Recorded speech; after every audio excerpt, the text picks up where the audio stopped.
Comment arriver à faire un bon choix lorsqu'on a perdu confiance en soi par peur de répéter les mêmes erreurs? Répéter les mêmes erreurs qu'avant. Et n'est pas tomber dans les extrêmes. Trop d'exigences, trop de peur et le manque de confiance en la voie de Dieu. Oh, il faut d'abord te reconstruire. Parce que quand on est malade, on ne cherche pas à faire une course. Quand on est malade, on cherche d'abord la guérison. Ne te mets pas sur la piste de course quand tu es malade. Tu es déjà d'abord malade parce que tu as subi des déceptions. Ton cœur est brisé. Commence d'abord par te guérir. Soigne-toi. Parce que de toutes les manières, même si tu as trop peur, ce n'est pas cette peur qui va te faire un bon choix. Ce n'est pas ces exigences exagérées qui vont t'amener à faire un bon choix. Tu risques même de te tromper encore parce que ta peur est trop grande. Alors, guéris-toi d'abord, soigne-toi. Par le Seigneur, par le Saint-Esprit, par sa parole, guéris d'abord tes blessures. De toutes les manières, on ne va pas s'engager à quelqu'un lorsqu'on est blessé, parce qu'un blessé a un couteau qu'il finit par utiliser. Que l'Éternel nous aide. La sexualité, ce n'est pas seulement la pénétration, non. Parce que vous les jeunes, vous pensez qu'on parle de sexualité lorsqu'on voit pénétration. Non, non. La sexualité est l'ensemble des caractères relatifs à la satisfaction de l'instinct sexuel. Je reprends. La sexualité est l'ensemble des caractères relatifs à la satisfaction de l'instinct sexuel. Je m'étonne quand il y a des jeunes qui disent, montrez-nous dans la Bible là où on dit qu'embrasser c'est pas bien. Même le dictionnaire a déjà répondu. Le dictionnaire qui n'a pas été écrit par des chrétiens, mais le dictionnaire te répond. Toi tu es un élu, mais tu poses des questions bizarres comme ça. La sexualité, mon frère, c'est tout un tas. Tout ce qui t'amène à une certaine satisfaction sexuelle, tout ce qui t'amène à une certaine excitation, c'est la sexualité. Il ne s'agit pas que de la pénétration. Et donc, là-dedans, nous voyons qu'il y a les embrassades, nous voyons qu'il y a les caresses, et nous voyons aussi à la fin la pénétration. Donc la pénétration fait partie. C'est pas comme si c'était ça. Non, maman, on n'a rien fait. Il ne m'a pas pénétré. Ça, ce sont les jeunes filles. Pas les jeunes filles dehors, à l'église.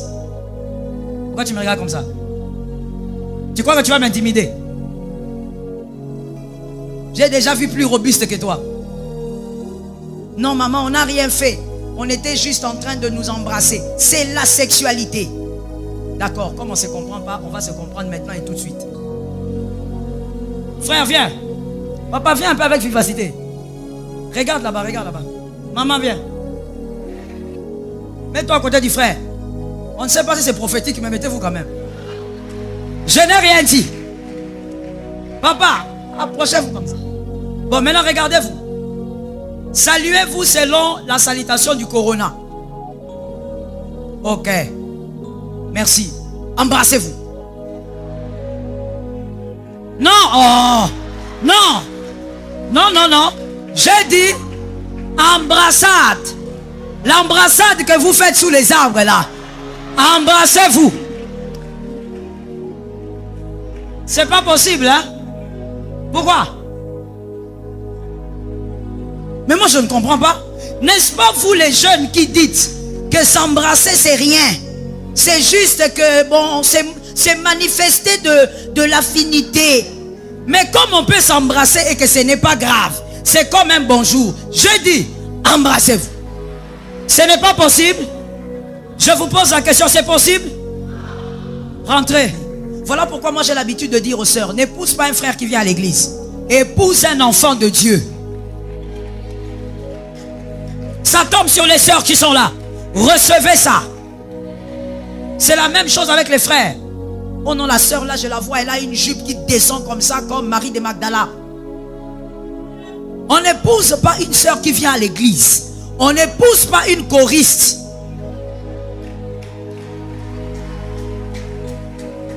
On épouse un enfant de Dieu.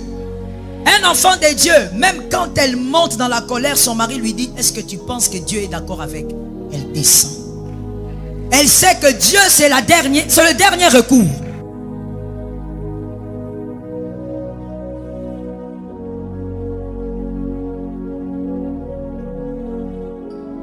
Les relations à distance sont généralement les relations difficiles, il faut le dire. Ce ne sont pas des relations faciles. Et d'ailleurs, si vous me posez la question, en tant que pasteur, je vous dirais, c'est une relation qu'il faut éviter si vous pouvez. Mais si vous ne pouvez pas, et que c'est votre femme, c'est votre mari de la destinée, eh bien, vous allez y aller, mais vous devez savoir qu'il y a beaucoup de risques. Parce que déjà, quand vous êtes dans un même pays, dans une même capitale, vous fréquentez des fois même la même église, ce n'est pas toute la vérité qui se présente pendant les fiançailles. Il y a beaucoup de faux pendant le fiançailles. Il y a beaucoup de masques pendant le fiançailles. Et c'est quand on se marie qu'on se rend compte maintenant que la personne qu'on connaissait n'était pas vraiment ce qu'on croyait. Les masques au fait tombent. Ah, donc quand c'est à distance, c'est encore pire. Tout ce qui peut vous aider, c'est l'approbation du Saint-Esprit. Appuyez-vous sur le Saint-Esprit, il connaît cet homme mieux que vous. Pour apprendre à se connaître avec un frère qui fait ses avances, faudrait-il nécessairement être ensemble ou dans une relation amoureuse, ou cela est-il aussi possible sans être ensemble? Pour connaître un frère, écoutez, il y a plusieurs manières de connaître une personne, mais c'est vrai que c'est en vivant avec la personne qu'on la connaît profondément. Mais si vous constatez, si vous voulez connaître un tout petit peu dans quoi il est, observez son entourage. N'est-ce pas qu'il y a un adage qui dit, dis-moi, je te dirai, tu es tellement intelligent. C'est un adage des personnes qui ne sont pas chrétiennes. Mais c'est juste le fait d'observation. Ils ont observé l'humain et ils ont compris que l'humain s'attache aux personnes qui lui ressemblent. Est-ce que quelqu'un m'entend bien? Oui. Vous ne pouvez pas vous attacher à une personne qui ne vous ressemble. Vous aurez du mal. Donc, une manière de dire, si vous ne voulez pas être avec la personne, vous voulez quand même, je ne dis pas que vous allez bien la connaître, mais vous voulez quand même comprendre dans quel monde ce garçon vit. Observez ses amis, quel type d'amis il a, quel type de fréquentation il a, qui est son meilleur ami, comment se comporte-t-il, quelles sont les valeurs de ses meilleurs amis. Ça peut vous aider. Ce sont des pistes de solutions à ne pas négliger. Pour un homme qui est né dans une famille dans laquelle il a reçu une bonne éducation et qui par la grâce de Dieu, il est béni avant son mariage, faudrait-il qu'il se marie dans une famille riche ou dans une famille pauvre? Mais écoutez, il faudrait déjà qu'il, avant de choisir où il doit aller, riche ou pauvre, il doit d'abord demander au Seigneur où il doit aller. Est-ce que quelqu'un m'entend? Il ne faudrait pas oublier que les pistes de solutions que nous vous donnons viennent toujours après la volonté de Dieu. Ça ne vient pas avant. Il faudrait d'abord qu'il pose la question, quelle est la volonté de Dieu dans tout ça? Si le Seigneur lui envoie vers une femme qui sort d'une famille pauvre, comme je l'avais dit la fois dernière, il faudrait qu'un travail soit fait. Vous ne pouvez pas, Esther, sortir de très bas, vouloir être reine sans trouver Égaï. Vous devez rencontrer Égaï. Est-ce que quelqu'un lit la Bible ici? Est-ce que quelqu'un comprend de quoi je parle? Vous devez rencontrer Égaï. Égaï est celui qui dit à Esther, écoute, cette manière de faire là, ça ne marche pas. Tu dois un peu te parfumer, tu dois te rincer avec ceci. Il faut une rencontre qui pourra vous permettre de vous accommoder à là où vous voulez aller. C'est important. Là, je parle du cas où Dieu vous orientait vers une sœur qui n'a pas votre rang social. Il faudrait qu'il y ait un travail. Mon frère, il faut arrêter de te tromper. Et j'ai aimé ce thème, on a dit sans tabou. Il faut arrêter de te tromper. On n'est pas là pour vous dire ce que vous avez l'habitude d'entendre. On n'est pas là pour vous dire ce que vos parents vous ont souvent dit pour vous protéger. Je n'en disconviens pas. Mais on est là pour vous dire la vérité. C'est pourquoi? Parce que les fiançailles n'ont rien à voir avec le mariage. Cette semaine même, c'est comme si le Seigneur le voulait. J'étais en train de régler un problème de couple. Mais ce qui m'a impressionné, c'est que la dame, elle me dit, maman, je crois que ça ne va pas marcher. Je lui ai dit, écoute, il faut y croire et tout, on va prier. Elle me dit, je crois que ça ne va pas marcher. Je lui ai dit, mais pourquoi tu es défaitiste? Elle me dit, je ne suis pas défaitiste. Il y a quelque chose que je n'avais pas compris. Il y a incompatibilité éducationnelle. Et ça m'a surprise. Ça m'a rappelé au fait cette réunion. Je l'ai regardé, j'ai dit, pourquoi tu dis ça? Il dit, maman, je me suis marié à 19 ans, je n'avais pas compris. Il y a incompatibilité. Ce qui semble correct pour lui, malgré les années qu'on a fait ensemble, pour moi, jusqu'à présent, ça ne passe pas.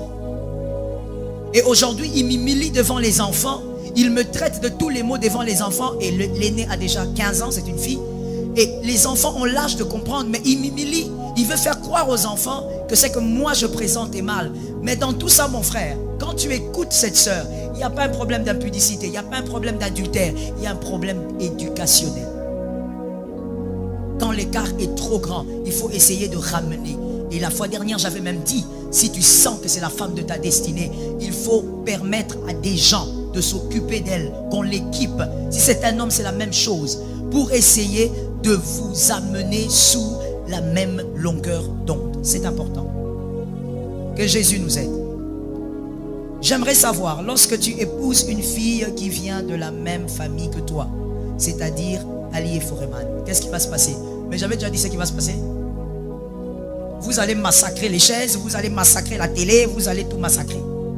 La seule chose qui peut vous sauver, c'est la transformation au niveau de l'intelligence. Le renouvellement de l'intelligence. Romains 12. C'est la seule chose qui peut vous sauver. C'est-à-dire que la parole de Dieu ne soit pas là simplement pour vous faire lever les chaises, mais que ça vous transforme réellement.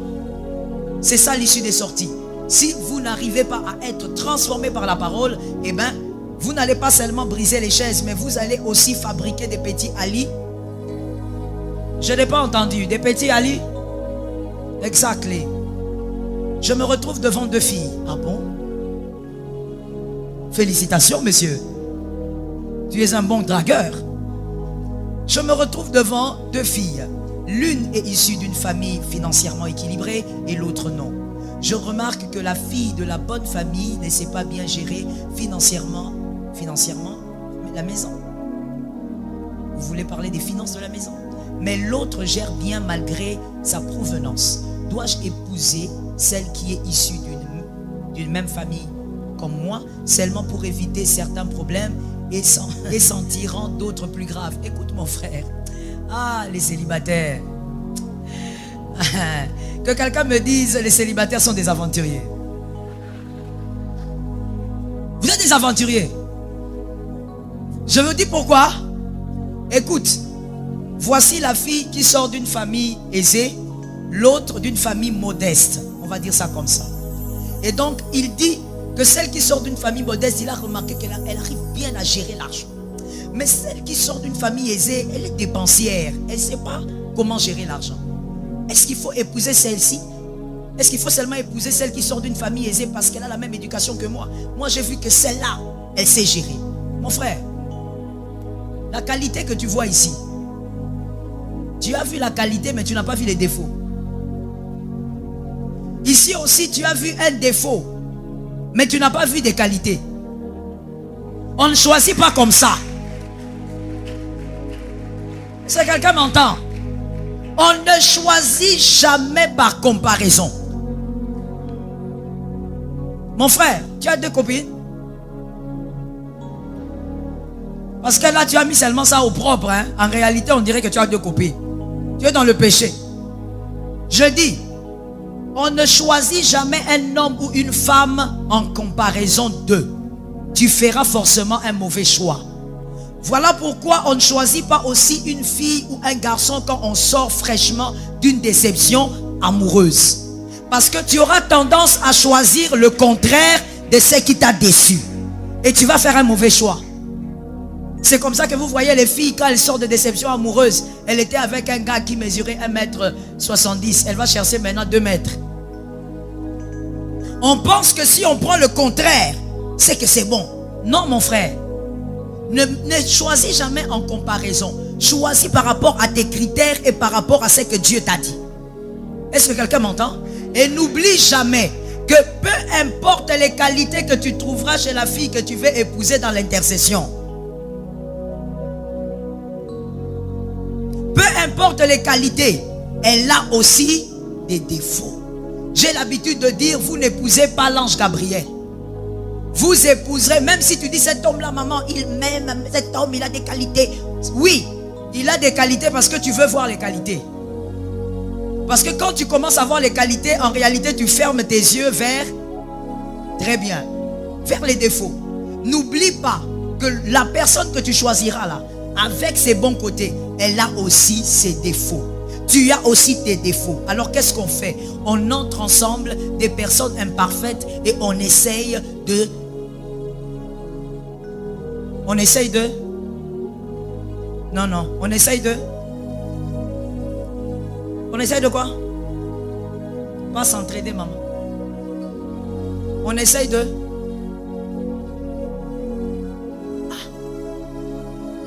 C'est comme si j'ai entendu même quelqu'un dire on essaye de nous jeter dans l'eau. Je n'ai rien entendu.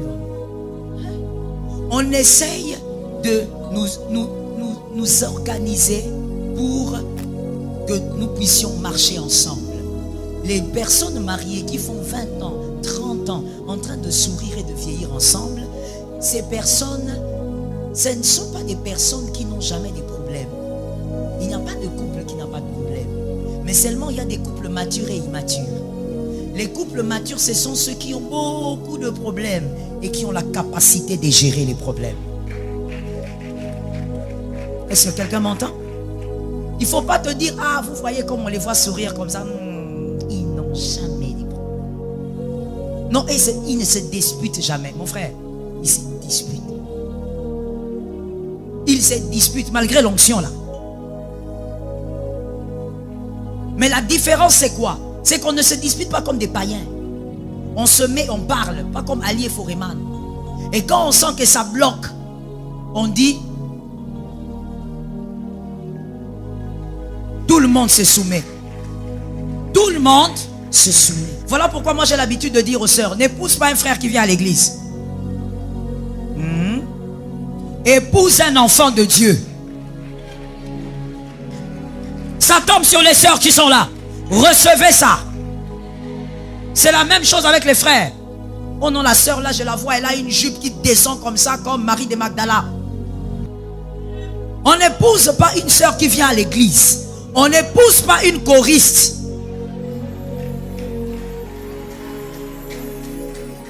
On épouse un enfant de Dieu. Un enfant de Dieu, même quand elle monte dans la colère, son mari lui dit, est-ce que tu penses que Dieu est d'accord avec? Elle descend. Elle sait que Dieu c'est le dernier recours. On ne badine pas avec Dieu. Une fois, vous savez, on avait je ne sais pas quel problème avec mon mari. Alors on était là dans la chambre, on s'est disputé. Il dit non, c'est pas comme ça. Moi je lui dis mais c'est comme ça. Non, c'est pas comme ça. Non, c'est pas... À un moment donné, il dit de toutes les manières, c'est moi le chef. Là maintenant, qui boude? Oh, je te demande, qui boude? Moi. Et lui dit, c'est moi le chef. Il faut comprendre que quand on dit ceci, alors je suis là, concentré de côté. Et puis à un moment, il me regarde. Il me dit, chérie. Je dis, ah. Et puis il me regarde. Il me dit, tu ne vois pas que ça c'est le diable? Et puis je le regarde. C'est vrai, hein?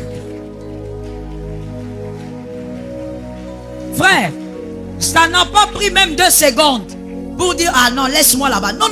Quand il m'a dit seulement, tu ne vois pas que ça c'est le diable. Moi-même, j'ai fait les calculs. J'ai dit, c'est le diable. Et puis il m'a regardé, il m'a dit, viens, on prie. Et on prie. Épouse un enfant de Dieu. Il ne faut pas dire, non, je vais épouser la sœur là. C'est la protocole particulière. La protocole personnelle privée de maman blanche. Épouse un enfant de Dieu. Il a été brisé par la parole de Dieu. Même quand il monte, quand il entend la voix de l'esprit, il descend. Que Jésus nous aide. Mon frère, David était derrière les brebis et il est devenu roi. C'est pour seulement te dire, tout dépend de ta détermination. David était, je l'ai dit la fois dernière, David était derrière les brebis et puis Dieu regarde, Dieu dit, j'ai mis l'huile sur ces petits, mais ces petits est broussard. Ah oui mon frère, moi aussi je suis d'accord avec toi. L'autre là il n'a pas dit ah oui. Dieu dit il met l'huile sur David. L'homme c'est l'homme en cœur. Mais l'homme c'est l'homme en cœur en question. Il doit être roi. Mais cet homme broussard, il ne parle pas comme un roi. Il ne sait pas comment mangent les rois. Il ne sait pas même comment traiter une femme. Alors qu'est-ce que Dieu fait? Dieu prend David et Dieu lui fait entrer chez Saül. La Bible dit il était devenu le porteur d'armes de Saül. Dieu prend celui qu'il a oint, il devient le porteur d'armes d'un rejeté. I'm going on. Saül Il est déjà rejeté quand David devient son porteur d'armes. Il est déjà rejeté par Dieu. Mais Dieu dit à David, au fait, il s'organise pour que David commence à porter les armes de Saül. Le choisi devient le serviteur du rejeté. Pourquoi? Parce que là, il n'est pas question d'onction. Il est question d'éducation. Dieu l'a mis là pour qu'il voie, qu'il apprenne comment un roi marche, comment un roi parle, comment un roi mange, comment un roi traite sa femme. Est-ce que quelqu'un m'entend? Donc, mon frère, j'ai répondu à ta question par un témoin biblique. Tu es capable d'aller très haut. Tout dépend de ta détermination à t'équiper. Équipe-toi, mon frère. Et l'Éternel va t'amener. Je finis en disant... Non, c'est l'avant-dernière question.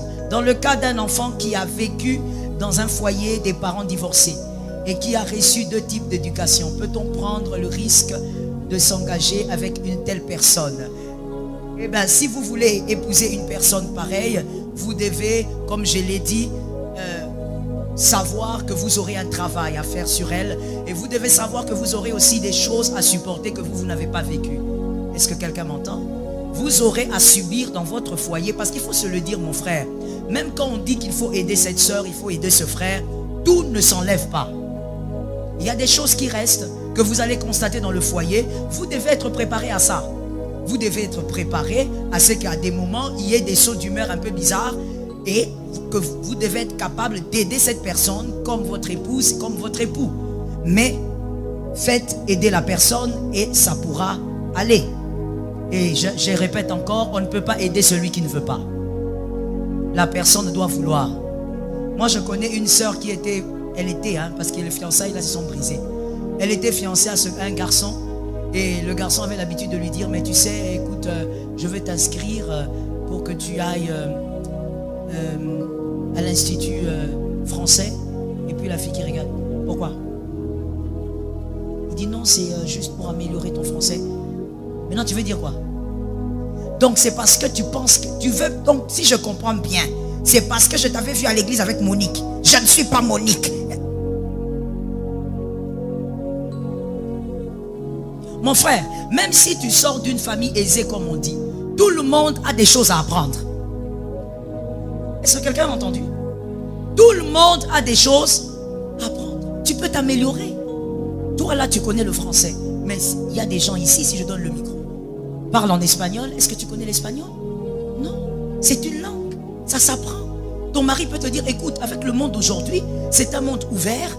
Apprends un peu d'espagnol, apprends un peu le portugais, apprends. Et toi, tu seras là. Le problème, c'est quoi? La mentalité de la personne.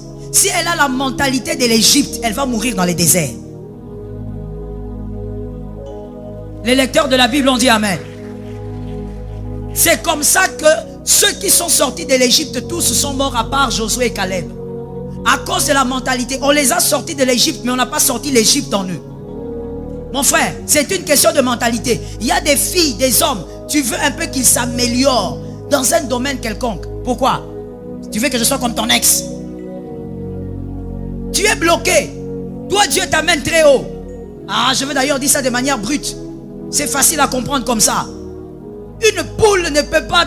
Non, je vais dire ça autrement. Un aigle ne peut pas draguer une poule. Non, ça ne va pas marcher. Parce que quand un aigle monte, la poule ne peut pas monter. Et moi, j'ai des couples comme ça aujourd'hui que je connais très bien. L'homme en souffre gravement.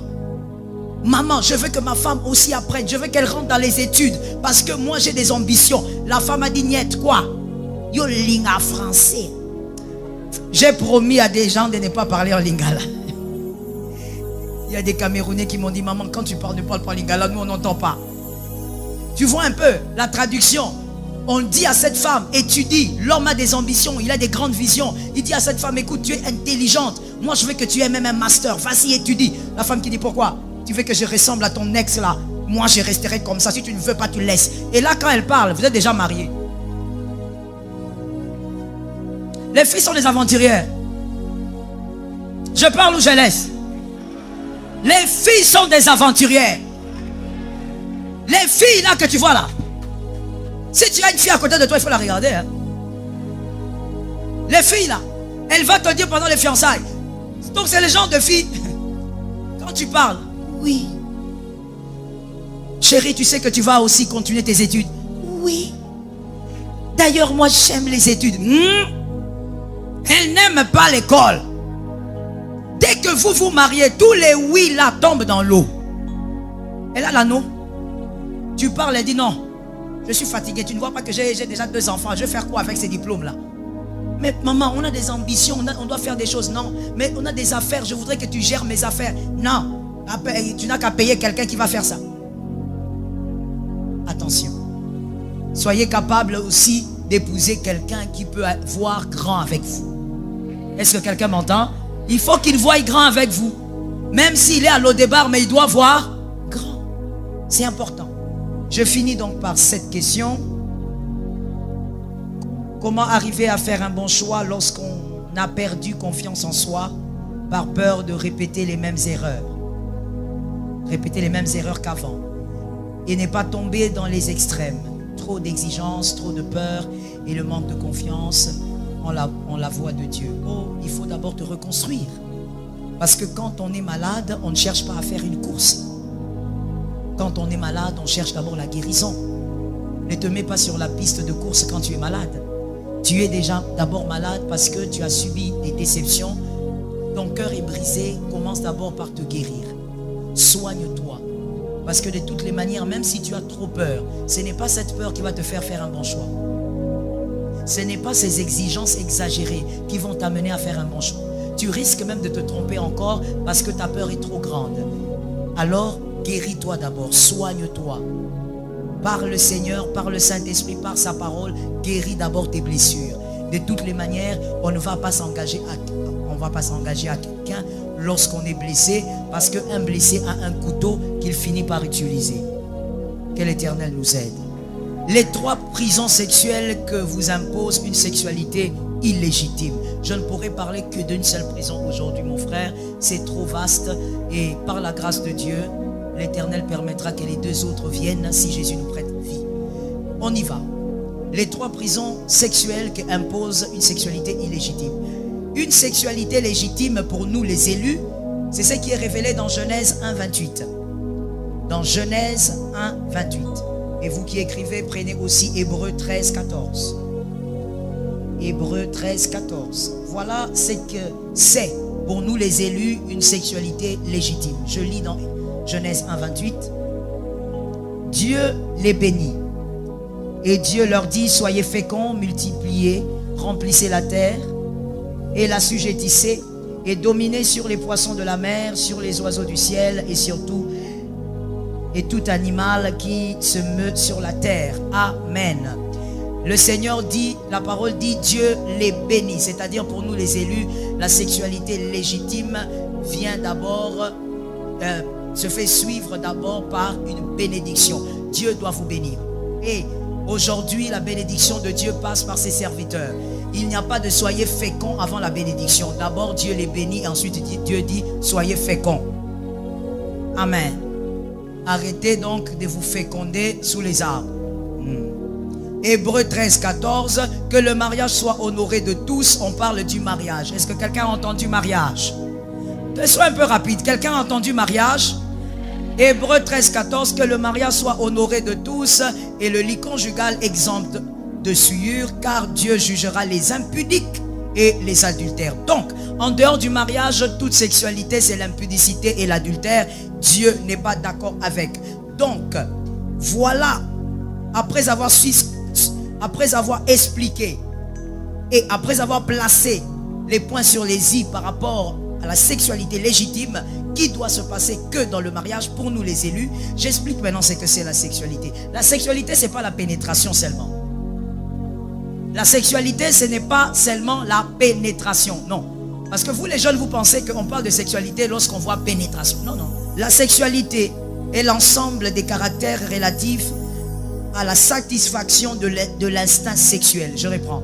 La sexualité est l'ensemble des caractères relatifs à la satisfaction de l'instinct sexuel. Que quelqu'un me dise caractère. Que quelqu'un me dise ensemble de caractères. Je m'étonne quand il y a des jeunes qui disent, montrez-nous dans la Bible là où on dit qu'embrasser c'est pas bien. Même les dictionnaires a déjà répondu. Les dictionnaires qui n'ont pas été écrits par des chrétiens, mais les dictionnaires te répondent. Toi tu es un élu, mais tu poses des questions bizarres comme ça. La sexualité, mon frère, c'est tout un tas. Tout ce qui t'amène à une certaine satisfaction sexuelle, tout ce qui t'amène à une certaine excitation, c'est la sexualité. Il ne s'agit pas que de la pénétration. Et donc, là-dedans, nous voyons qu'il y a les embrassades, nous voyons qu'il y a les caresses, et nous voyons aussi, à la fin, la pénétration. Donc, la pénétration fait partie. C'est pas comme si c'était ça. Non, maman, on n'a rien fait. Il ne m'a pas pénétré. Ça, ce sont les jeunes filles. Pas les jeunes filles dehors, à l'église.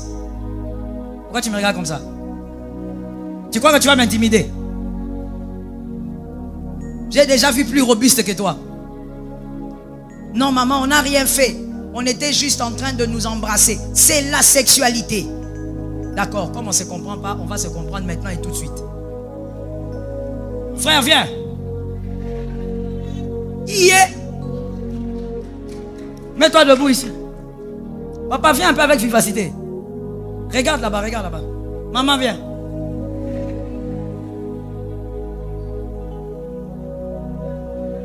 Maman, sois rapide, sois rapide. Mets-toi à côté du frère. On ne sait pas si c'est prophétique, mais mettez-vous quand même. Je n'ai rien dit. Papa, approchez-vous comme ça. Bon, maintenant regardez-vous. Saluez-vous selon la salutation du corona. Ok. Merci. Embrassez-vous. Non, oh, non. Non, non, non.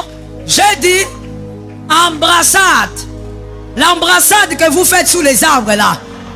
Embrassez-vous. C'est pas possible, hein? Pourquoi? Mais moi je ne comprends pas. N'est-ce pas vous les jeunes qui dites que s'embrasser c'est rien? C'est juste que bon, c'est manifester de l'affinité. Mais comme on peut s'embrasser et que ce n'est pas grave, c'est comme un bonjour. Je dis, embrassez-vous. Ce n'est pas possible. Je vous pose la question, c'est possible? Rentrez.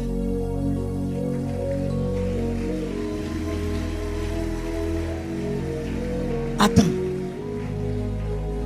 Vous ne pouvez pas voir même votre fiancé là, qui est ici. Vous ne pouvez pas vous voir ici comme ça. Non. C'est la sexualité. Ça fait partie de la sexualité. Est-ce que quelqu'un m'entend? C'est un tout. Tu ne peux pas dire, maman, on n'a rien fait pendant 4 ans de fiançailles. 4 ans. Alors que vous vous êtes embrassés, fatigués. Vous avez partagé la salive jusqu'à vous fatiguer. Il y a eu partage même des caries dentaires. Microbes. Vous vous êtes partagé des microbes jusqu'à vous fatiguer. Et tu dis, non maman, il n'y a rien eu. On est sorti dans cette relation pure. Donc pour toi, l'impureté, c'est la pénétration. Mon frère, c'est la sexualité. On vient de nous démontrer que c'est la sexualité. Alors, je dis la première prison que je présente aujourd'hui, c'est la prison des souvenirs. N'oubliez pas que nous parlons de l'épanouissement dans le couple quand on est marié. Lorsque vous vivez dans l'impudicité, lorsque vous vivez dans la saleté avant le mariage, dans le péché, vous vous sentez bien. Vous dites c'était rapide. Vous dites, ah la fille là vraiment elle est très rapide. Elle est venue même sans caleçon.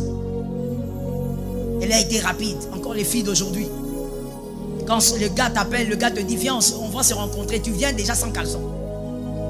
Tu es préparé à monter sur le bûcher.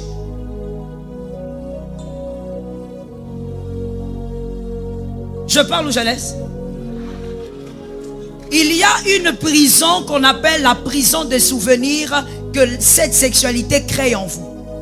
Lorsque vous serez dans votre mariage, vous allez souffrir, mon frère. Vous savez, vous êtes gracié si des moments pareils sont organisés. Parce que la seule chose que certains couples, des fois même que vous enviez, ne vous disent pas, que il y a des gens qui souffrent dedans.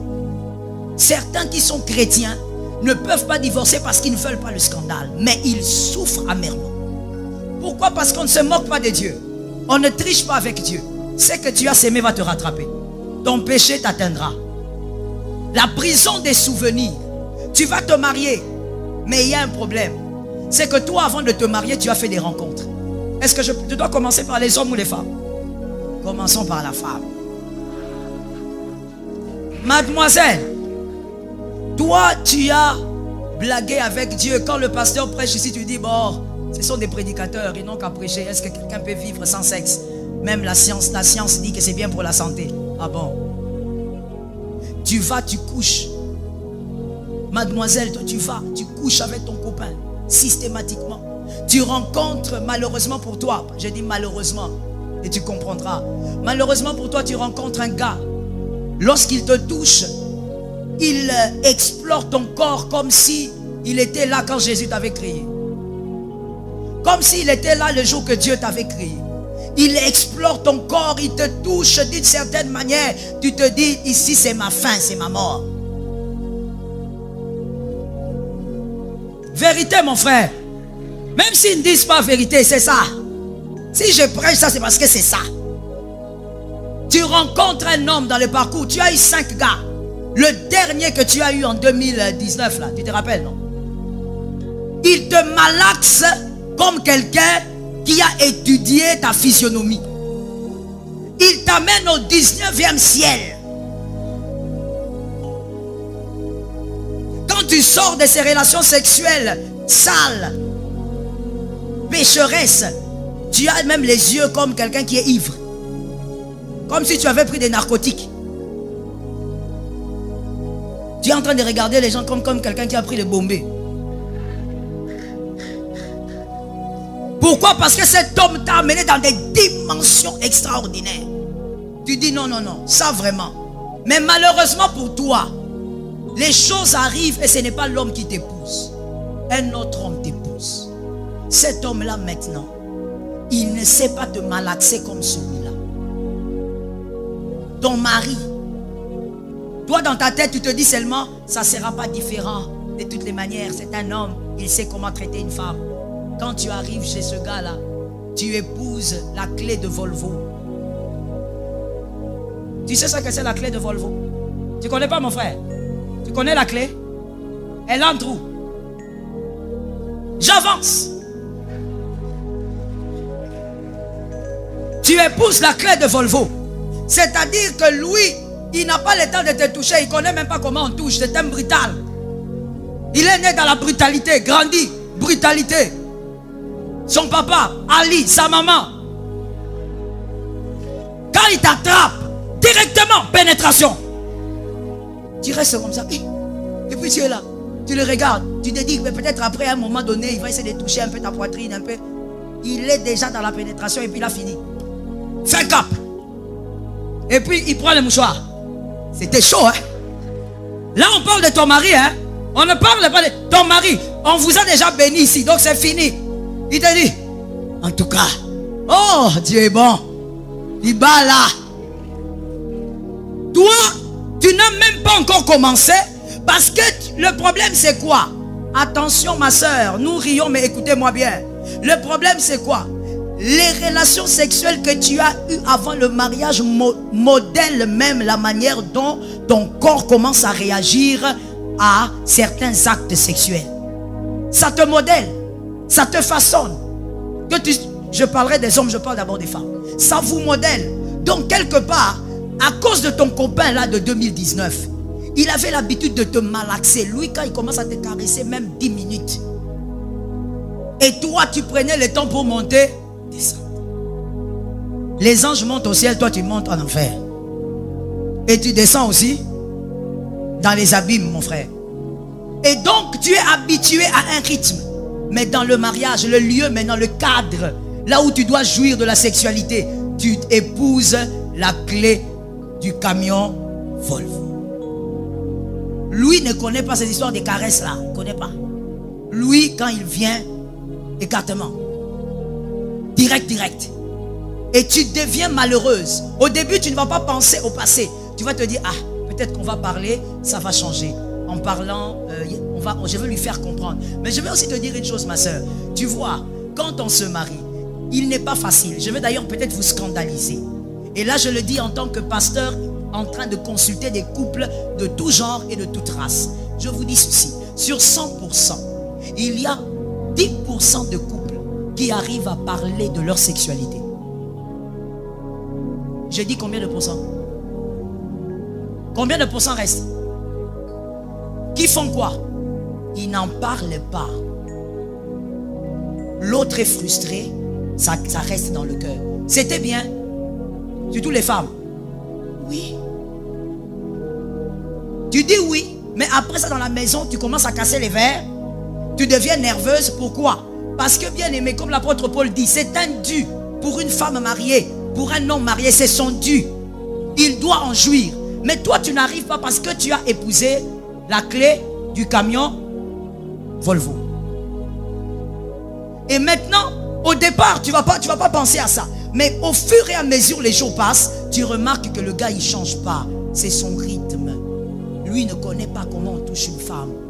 Et finalement, un jour, tu commences maintenant à te mettre au coin. Vous voyez quand une maman se met au coin de la cuisine, elle médite. Vous avez déjà vu ce genre de position-là? Ou là où elle prépare, là, elle se met dehors. Elle fait ça. Méditation. Là, elle est en train de dire, il fallait que j'épouse Junior. Tu deviens maintenant prisonnière de ton passé. C'est quand tu vas constater que, ma chère, c'est ta vie. Tu vivras toujours comme ça avec cet homme, que tu vas maintenant commencer à rentrer dans le passé. À dire, ah, vraiment, Jacques n'était pas comme ça. Pourquoi je n'avais pas épousé Jacques? Voyez pourquoi il y a même des gens, au nom de cette prison de souvenirs, ils se cachent derrière une fausse amitié. Que quelqu'un me dise fausse amitié. Ils gardent des relations avec des ex. Non, c'est juste qu'on est amis, hein, on n'est pas ennemis, c'est mon ex. Non, le problème c'est que quelque part, parmi ces gens qui se comportent comme ça, il y a des gens qui sont prisonniers de leurs souvenirs. Je suis d'accord avec toi, mon frère. Je parle des retombées d'abord chez la femme. Qu'est-ce qui peut t'arriver? Je t'ai dit que c'est un sujet très vaste. Je suis en train de ramasser un peu l'essentiel à cause du temps. Qu'est-ce qui va maintenant se passer auprès de la femme lorsqu'elle est dans la prison de ses souvenirs? La première chose, c'est qu'elle va commencer à penser à cet homme-là. Pendant qu'elle sera avec son homme sur le lit, elle va penser à son ex. Même si cet homme l'a quitté il y a 7 ans, elle va penser à lui. Je connais une femme qui pense à son ex à chaque fois qu'elle est avec son mari. Je lui dis, ma soeur, est-ce que tu sais, tu connais les retombées spirituelles? Elle me dit, maman, je ne veux pas te mentir parce que tu sais, moi j'aime être sincère avec toi. Je ne peux pas faire autrement parce que si je ne pense pas à mon ex, je ne permettrai même pas à cet homme de me toucher. Oui, c'est ce que vous jeunes vous ignorez. C'est ce que le diable ne vous dit pas. Quand tu te laisses comme ça presser les seins là, tu ne sais pas. Tu vas épouser quelqu'un qui ne presse pas les seins. Lorsqu'on te dit, fuis l'impudicité, attention au péché, toi tu le lis seulement à, bon, il faut être saint. Mon frère, ça a des retombées dans la vie de tous les jours et surtout dans ton mariage. Premièrement, tu vas commencer à ressasser. Tu couches avec ton mari, mais toi dans ta tête, c'est l'ex. Tu penses à ton ex. Et voici là où ça va terminer, voici là où ça va déboucher. Voici ce qui va sortir de ce genre de comportement. On appelle ça les démons succubes. Ou même incube, communément appelé mari et femme de nuit. Cet esprit va venir t'habiter. Je me rappelle d'une délivrance d'une sœur. Je lui faisais la délivrance et à un moment donné, je sentais qu'il y avait résistance. J'arrête, j'ai dit on doit parler avec elle plus tard. Je parle avec elle et puis elle me dit, pasteur, tu veux que je te dise la vérité? Je n'ai pas envie que cet esprit parte. Pourquoi? Mais parce que cet esprit, quand il vient la nuit, je suis satisfaite, j'arrive à jouir. Mon mari, il n'arrive pas. Est-ce que vous voyez jusqu'où le diable peut aller? Le diable va à des niveaux que vous ne pouvez pas imaginer. Quand on est jeune, on ignore ces choses parce qu'on ne vous le dit pas. Les parents ne vous le diront pas. Et entre vous, c'est encore pire. Vous allez vous raconter plus de mensonges que de vérités. Il y aura un esprit incube ou succube qui va pénétrer la fille. Et je veux te dire, lorsqu'il y a un esprit incube ou succube dans un foyer, ce sont les démons qu'on appelle les démons jaloux. Il est capable de rendre le pauvre mari qui n'a rien fait, il est capable de le rendre impuissant. Parce que ce sont des démons jaloux qui jalousent sa conjointe ou son conjoint spirituel. Et tu entres dans un système compliqué que tu ne pourras briser. Voilà pourquoi la plupart des femmes aussi mariées sont frigides. Mais ça, on ne vous le dira pas. Gloire à Dieu, la jeunesse organise des moments comme ça pour qu'on vous dise la vérité. Oui, vous les voyez collés, serrés, mais dans le mariage, la femme est frigide. Elle est frigide. Combien de femmes j'ai reçues qui m'ont dit, maman, moi quand je suis avec mon mari au lit, je simule tout ce qu'on fait là, tout là, je fabrique. Je ne sens rien. Même quand je lui dis, chérie, tu es fort, il est nul. Elle vit donc dans une sexualité, imaginez-vous, dans le mariage, c'est légitime, mais elle vit dans un gros mensonge qu'elle a fabriqué elle-même. Et voilà aussi pourquoi certaines femmes mariées se masturbent. Ça, les jeunes ne savent pas. Ils pensent que la masturbation, c'est seulement pour les célibataires. Il y a des femmes mariées qui se masturbent avec son mari qui dort sur le lit. Pourquoi? Parce que son mari ne lui permet pas d'atteindre l'orgasme. Pourquoi le mari ne lui permet pas, mon frère? Maintenant, je veux revenir. Pourquoi? Parce qu'en réalité, tu as goûté à autre chose. Ce que tu n'as jamais goûté ne peut pas te manquer. Une femme qui n'a jamais embrassé un homme, quand elle entre dans les mariages, elle ne peut pas dire mon mari ne s'est pas embrassé. Elle n'a jamais embrassé. Comprenez-vous pourquoi maintenant la Bible est une grande maîtresse? Tout ce que la Bible dit, c'est pour ton intérêt. Tu te trompes. Je connais un homme de Dieu, il est pasteur, il est en Abidjan. Il s'est marié chaste. Cet homme de Dieu s'est marié chaste. Parce qu'aujourd'hui, les jeunes pensent que c'est tellement rare que c'est... Il y a même des jeunes qui pensent que c'est impossible. Mais je te parle d'un homme, je ne te parle pas d'une femme. Il s'est marié chaste. Il s'est marié à plus de 30 ans, si ma mémoire est bonne. Il était chaste. Mais cet homme-là, les peu de temps que j'ai eu à parler avec lui et sa femme, il dit, maman, moi je ne comprends pas. Aujourd'hui, je suis pasteur, je reçois des couples, des femmes qui se plaignent, des hommes qui se plaignent. Ma femme ne sait pas faire ceci sur le lit. Mais maman, moi je ne me plains pas. Parce que de toutes les manières, le seul corps que moi j'ai vu nu, c'est le corps de cette femme. Comment je vais chercher des longs seins? Derrière. Comment je vais chercher des longs seins? Moi, tous les seins que moi j'ai vus, ouverts comme ça, ce sont les seins de ma femme. La sexualité que moi j'ai appliquée, c'est avec elle. Donc, je ne peux pas dire que non, elle a bien fait, elle a mal fait. Moi, je me sens bien. Parce qu'en réalité, mon frère, ce que tu n'as jamais goûté ne peut pas te manquer. Mais dans le mariage, mademoiselle, tu vas souffrir. Tu vas commencer à te rappeler. Je parle ou je laisse? Frère du média, mettez tabou là-bas. Mettez sans tabou. Je ne veux pas être crucifié, mettez sans tabou. Frère, mademoiselle, tu vas être emprisonné dans cette prison des souvenirs. Toi, tu as connu des choses de, je ne sais pas, 15 cm. Il y a des enfants ou il y a des adultes à qui je parle. Maintenant, tu entres dans ton mariage. Demi. 1 centimètre. Toi-même, donc, oh non, ce n'est pas possible. Le péché, c'est mal. La fille que tu vois innocente, là, tu vois le visage qu'elle fait. Attention. Dans la lune de miel. La lune de miel, vous allez comme ça. Monsieur, toi, tu sais que bon, écoute, tu as épousé une fille chrétienne et tout, les zélés, intercesseuses. Tu es là, tu te déshabilles comme Superman, XOR. Hein? Tu déchires les vêtements. La fille est vêtements. Tu dis, chérie, ça va? Oui, je veux d'abord prendre un bain. Mauvais signe. Elle vient de voir quelque chose, elle a dit, hey, ça c'est un mini ou bien? Je me fais comprendre ou pas? Messieurs les responsables, c'est sans tabou ou pas? Tu regardes, tu dis, hey, ça c'est quoi? Et la fille commence à se poser des questions. Je ne savais pas que ces gens ici existaient aussi. Tu es mini. Elle a connu 15 cm. Elle a connu les XXL. Toi, tu es taille S. Je pose la question. Qui va souffrir dans ce mariage? La femme. Mais comme tu n'auras pas le courage d'en parler, parce qu'il faut le dire, dans notre société, il y a beaucoup de tabous. La fille africaine, quand elle parle, l'homme risque de penser qu'elle a vécu une vie de prostituée. C'est pourquoi il y a même des femmes mariées qui n'osent pas dire à leur mari, tu ne me satisfais jamais. 15 ans de mariage, elle ne peut pas le dire parce qu'elle a peur d'être jugée. Alors, toi, tu vas rester dans ton coin. Tu ne peux plus être satisfaite parce que tu as déjà goûté à autre chose. Tu es dans un monde, une prison de souvenirs. Pourquoi? Parce que tu as goûté à des choses que tu pouvais éviter. Qui te dit que ton mari aura cette taille-là? J'avance, mon frère. Je vais avec les garçons, je laisse. Je laisse les hommes ou on laisse ça en suspens pour un autre jour. Ok.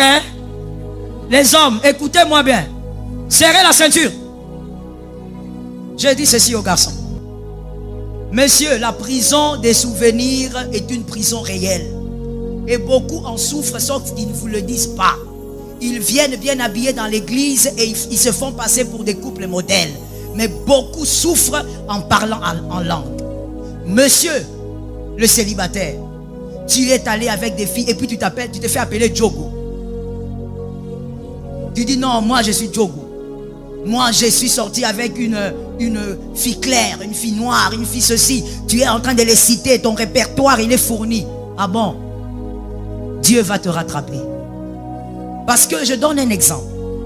Monsieur, c'est ça que les jeunes gens des fois ne savent pas. Tu es sorti avec une fille, disons, clitoridienne. Vous savez ce que ça veut dire? Vous savez. Vous êtes dangereux, hein? Vous savez ou pas? Et puis ce sont les hommes qui ont dit non. Vous êtes des aventuriers. Une fille clitoridienne est une fille qui arrive à se satisfaire sexuellement par son clitoris. Ce n'est pas une fille qui arrive à atteindre l'orgasme par la voie vaginale. Donc elle, la clitoridienne, c'est le type de femme que Dieu a créée. Hein? Elle n'est pas malade, elle est comme ça. La clitoridienne n'a pas besoin que le bâton de qui? Non, ça c'est pas bien, frère. C'est la Bible quand même. Hein? Regarde, toi, tu es aventurier. Bâton d'Aaron. Oh God. La fille clitoridienne n'a pas besoin du bâton de Joseph. Non. Que le bâton soit gros, petit, elle s'en fout.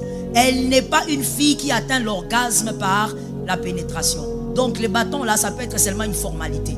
Elle est clitoridienne. Maintenant, toi, monsieur, tu rencontres une clitoridienne dans ton parcours. Ou disons même que celles que tu as rencontrées sont tellement des clitoridiennes. Et donc, toi, tu connais les techniques. Parce que la fille t'a expliqué, non, moi, il faut me faire ceci. Ah, d'accord. Toi, tu dis que tu deviens pro. Il faut qu'on te donne un diplôme. Un master en sexualité. Et donc, tu es habitué à ces filles-là. Quand tu te maries, tu penses que toutes les femmes sont comme ça. Or, tu tombes sur une fille vaginale. Elle n'est pas clitoridienne. Elle, pour la satisfaction complète, il faut que les bâtons soient bien fournis. Tu tombes sur elle. Maintenant, comme toi, tu es prisonnier de ton passé, qu'est-ce que tu fais? Parce que généralement, les hommes bantous, je parle ou je laisse? Je dis je parle ou je laisse, je ne m'entends pas. Généralement, les hommes bantous, très peu, hein, il y a quand même, mais c'est un très petit pourcentage. Quand on enseigne, on parle des généralités. Généralement, les hommes bantous n'ont pas l'humilité de demander à sa femme, chérie, tu aimerais que je t'amène comment? Tu veux que je te traite comment? Tu veux que je te touche où? Non. Il sait. Tu crois que ta femme Jackie, c'est ton ex Juliette. Alors tu te dis, c'est le même système. Tu prends... Oh mon frère, tu ris comme ça comment? Je n'ai même pas encore commencé à parler. Tu prends la pauvre fille qui est vaginale, tu frottes la fille comme une assiette. Elle se blesse même. Mais tu n'as rien fait. Et tu vois la fille te regarder et dit, chérie, arrête, tu me fais mal. Oh, comment je te fais mal? Toi, tu n'es pas disposé. Hein? Tu n'es pas disposé, je vais prier pour toi. Non. Le problème avec toi, c'est que tu es prisonnier de tes souvenirs. Tu n'as pas compris que devant toi, maintenant, tu as un autre type de femme.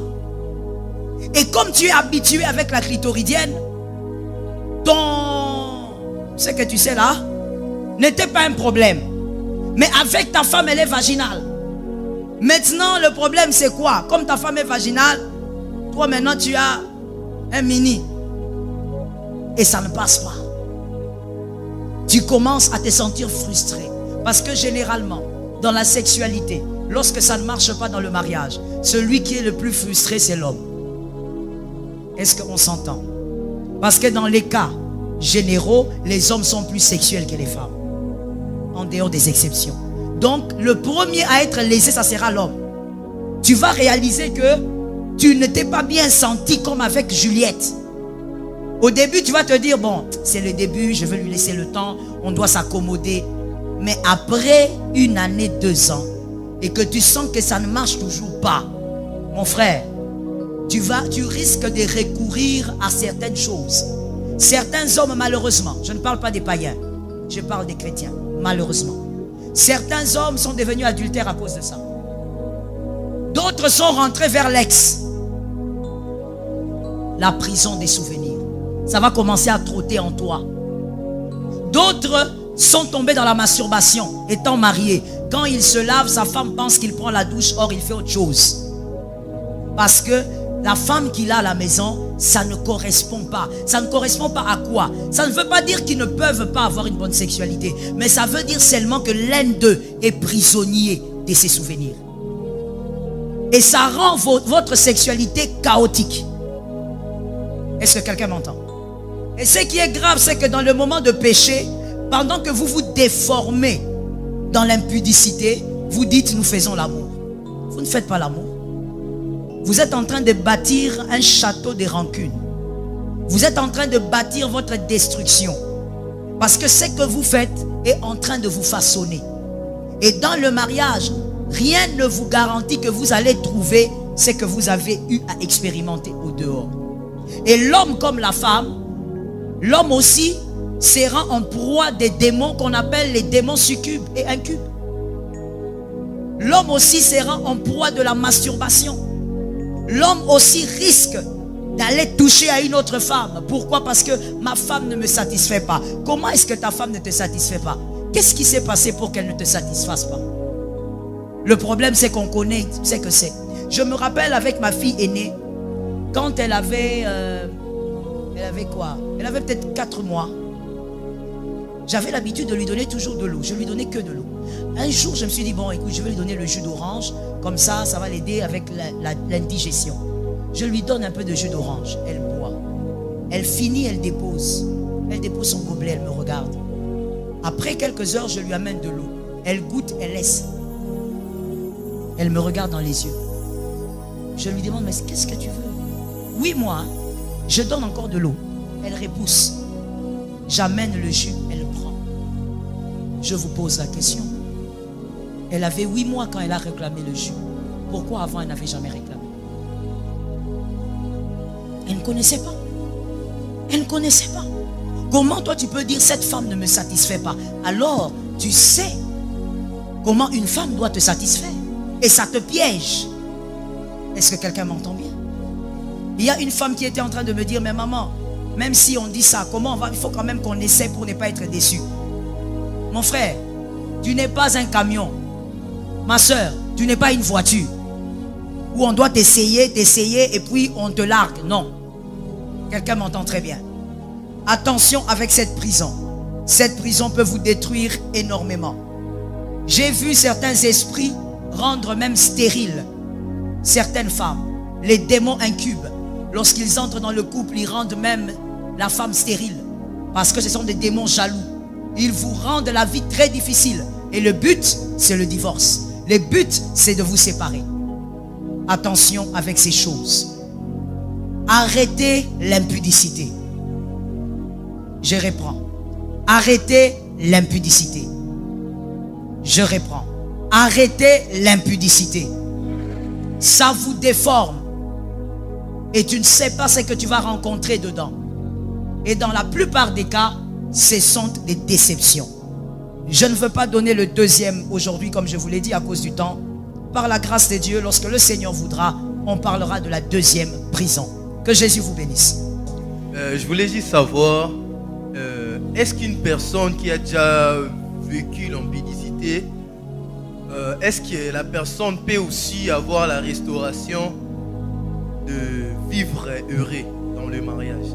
Est-ce possible? Oui, c'est possible, car tout est possible à celui qui croit. Amen. Et tout est possible à Dieu.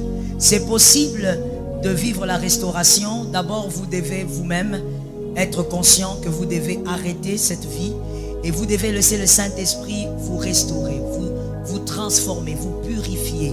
Et en dehors de ça, pratiquement parlant, vous devez bien aimer être tolérant avec l'homme ou la femme que vous allez épouser.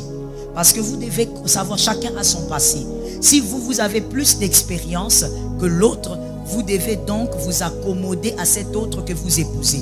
Vous devez apprendre la tolérance et comme on le dit ce soir, briser les tabous. Votre femme, votre mari, soyez capable de lui dire « Non, moi, quand tu me lèches comme ça, comme un chien, un cheval, je n'aime pas. Ne me lèche pas, je ne suis pas une crème glacée. Moi, j'aime que tu me fasses des petits bisous périodiques. » C'est-à-dire, vous devez être vrai avec la personne que vous aurez à épouser. J'insiste surtout sur les personnes qui ont une grande expérience sexuelle. Vous devez donc vous accommoder à l'autre. Laissez le temps aussi à l'autre et comptez sur le Seigneur pour vous transformer et vous sortir de l'impudicité. Si tu te retrouves avec une fille, elle te dit, toi tu es chrétien, moi je suis Mungala de l'Équateur. Avant. Allez-y mon frère, soyez libre. Moi je suis Mungala. Chez nous, on nous dit comme ça, comme ça, comme ça. Pour être sûr de toi, moi je dois nécessairement d'abord oser. En état chrétien, on dit fouiller l'impudicité et résister au diable. Mais c'est elle qui est la monitrice. Allez-y comprendre. Oui, j'ai compris mon frère. Je dis ceci, mon frère, si quelqu'un vient avec un verre rempli d'un breuvage et cette personne te dit, il y a le poison dedans, bois, tu vas boire? C'est la même chose. C'est-à-dire cette personne-là, elle veut te pousser à ça parce que selon leur culture, on dit. C'est bien. Je connais aussi cette culture-là. Mais écoutez, vous êtes enfant de Dieu. Au-delà d'être Mungala, Mukongo, tout ce que vous voulez, vous êtes enfant de Dieu. Vous ne pouvez pas obéir à un homme et désobéir à Dieu. Une femme qui veut vous amener vers la désobéissance, elle veut vous sortir du jardin d'Éden. Fouillez cette femme. Elle veut vous sortir du jardin d'Éden. Adam était déjà sorti, ne sortez pas. Une femme qui vous présente la désobéissance n'est pas une femme à épouser. Tu lui dis, la Bible dit, tu lui dis, Dieu a dit, elle te dit non, on doit faire. Mon frère, tu es en train d'épouser une païenne. Fais attention. Le choix est clair entre Dieu et un homme. Il y avait seulement 2 questions. C'est fini. On est obligé.